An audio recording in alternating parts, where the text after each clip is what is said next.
Membaca merupakan unsur penting dalam pendidikan, baik bersifat formal maupun non-formal, yang harus dijaga dan ditingkatkan esensinya melalui berbagai upaya pengembangan kegeragaman membaca.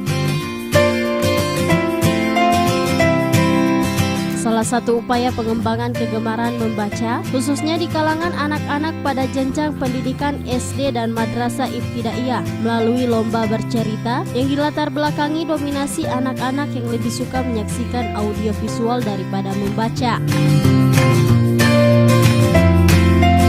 Bercerita merupakan metode sekaligus media komunikasi yang menjadi tradisi dari generasi ke generasi, serta menjadi pembelajaran yang ampuh untuk menanam dan menumbuhkan kepribadian anak sejak dini.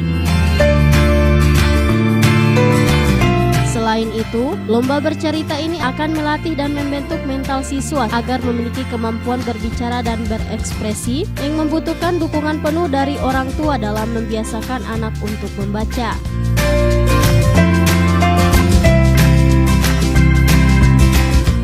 Ya, maksud dan tujuan. Adapun maksud tujuan kegiatan lomba bercerita ini adalah untuk menumbuh kembangkan minat dan kegemaran membaca di kalangan anak-anak. Selain itu, kegiatan ini juga untuk melestarikan dongeng dan cerita-cerita rakyat Nusantara lokal, serta mengajarkan nilai-nilai moral budi pekerti melalui proses bercerita. Kalau ini kita gunakan dengan baik, IQ anak-anak Gorontalo ini mungkin karena diteliti di Palembang dan Gorontalo itu daerah laut sering makan ikan yang banyak omega 3-nya.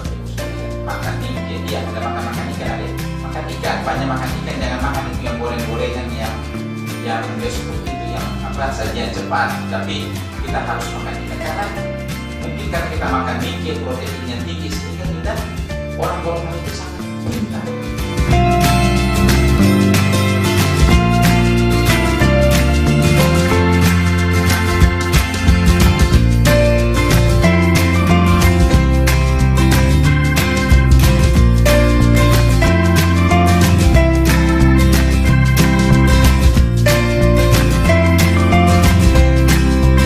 Tim Liputan Advertorial Mimosa TV.